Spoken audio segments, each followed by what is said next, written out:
Hey, welcome back everyone. It is now the end of July of 2022, and as we get closer to Star Wars Andor and other Star Wars TV shows out there like The Bad Batch 2, as well as, of course, Tales of the Jedi, a show that a lot of people seem to be more excited about than The Bad Batch Season 2, but anyways, moving forward, we have a lot of things happening between Jon Favreau, Dave Filoni, George Lucas, and other creators coming on board to take care of the Star Wars universe moving ahead.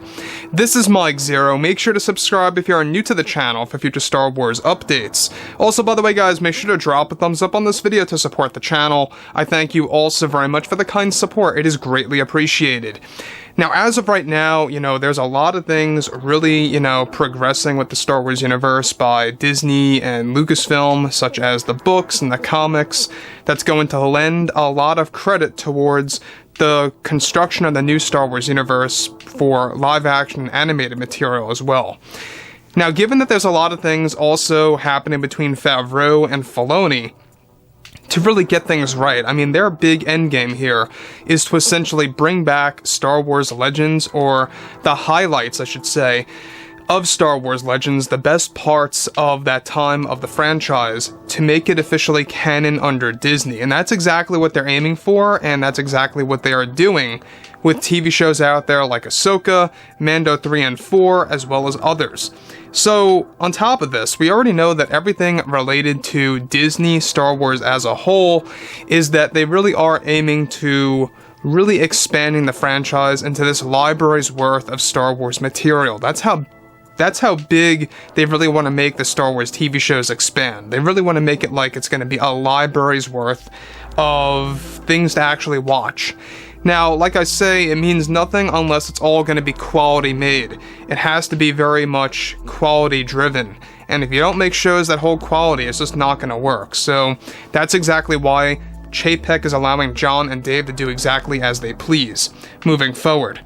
Now, with Disney executives now trying to deal with Kathleen Kennedy's problems over the Acolyte series, they, on the other hand, are very optimistic of what Favreau and Filoni have in store for the future of Star Wars, with their new shows that will be announced in the next few months. Now, further is described, however, that one big thing that Favreau and Filoni are working on is a post-Episode 9 series that will focus on the new Jedi Order and the next generation of Jedi, that is set to also feature a couple of cameos of Rey, portrayed by Daisy Ridley again. Now, Daisy has recently been in contact with Dave and Jon, holding meetings together about her return to Star Wars. However, Jon and Dave have big plans to make her into holding multiple bloodlines, as not just being a Palpatine, but also being a Kenobi, to take the original Rey Kenobi idea from Colin Trevorrow's early drafts of Duel of the Fates. Further, it's described that this has been a long concept in the making by Jon and Dave to make Rey Kenobi canon in the Star Wars franchise. But it is in the works right now, and it will be made canon in books by next year, and also in live action later on eventually, in this post-Episode 9 series, once Rey makes, of course, her cameos. Now, it's described that as of now, both Jon and Dave are tossing around many ideas on exactly how they can make her into a Kenobi. They already have the partial answer set that Miramur Solana, by the way, that's her mother's name, was the daughter of someone connected to the Kenobi bloodline, either Kenobi himself or a relative to Kenobi.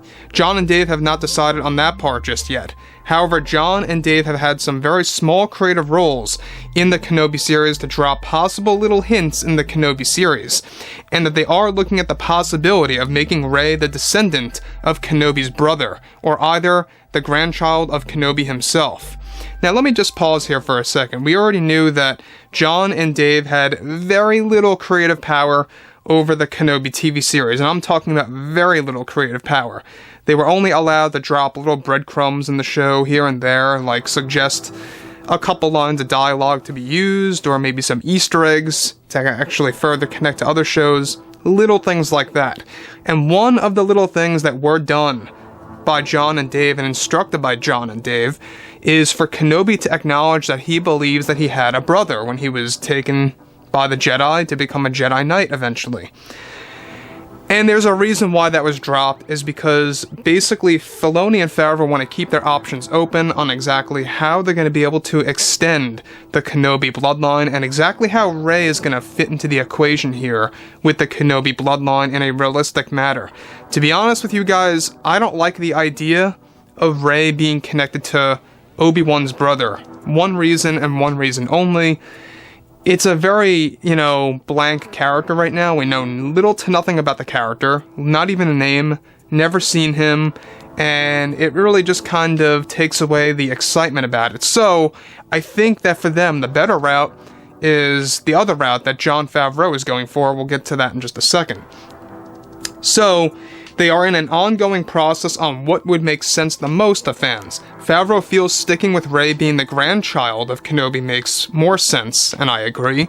However, Filoni is reaching toward Rey being a descendant of Kenobi's relatives, such as either a brother or someone else connected to his family and bloodline. I don't know about you guys, but like I say, I agree with Favreau's approach to making her the grandchild of Obi-Wan Kenobi, and it makes a lot of sense. I think that, realistically speaking, it would have been more poetic if she was the grandchild of both Anakin Skywalker and, of course, also of Palpatine in the mix, because that's really, very poetic. But anyways, it's still poetic because you have Kenobi thrown in there, you have Palpatine, it's still light side and dark side type of stuff going on. But at the same exact time, it really makes you think and wonder to yourself, is this really necessary to change or add to the bloodline of Rey? Well, that's not their only plan to make her all the more interesting. They are planning to give us a totally different version of Rey in this post-Episode 9 era. Now, they are said to make a final decision by the end of this year on the true reason how Rey will be connected to the Kenobi bloodline. Jon and Dave are said to be restarting the character of Rey to make her more likable in a post-Episode 9 story that will strictly focus on the new Jedi Order and the next generation of the Jedi Knights. Daisy Ridley is said to have only returned because she rather enjoys how Jon and Dave plan on making her character gain a big improvement in the Star Wars franchise, as she wants to be associated with the fans on a more positive note.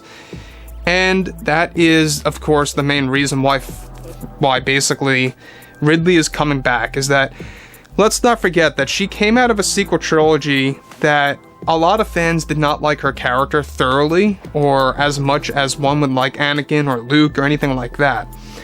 And especially with the ending of Episode 9, of how a lot of fans disliked Rey calling herself Rey Skywalker, that really is following Daisy Ridley, and she's not a fan of that.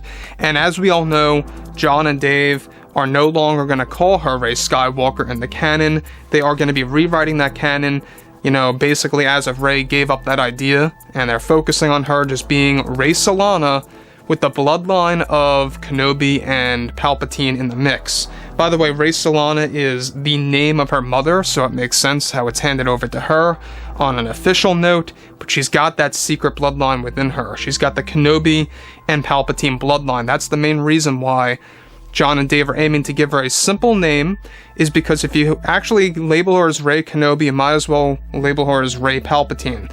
So it's kind of hard, it makes no sense, so they wanted to make things simple, and that's why by next year, she will be referred to in canon as Rey Solana, holding the Kenobi and Palpatine bloodline.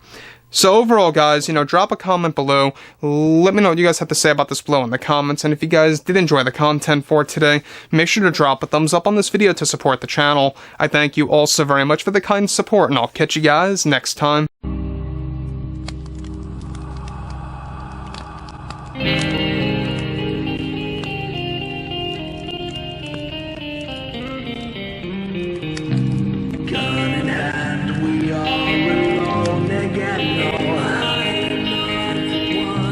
Night to moon, we hear them moans again.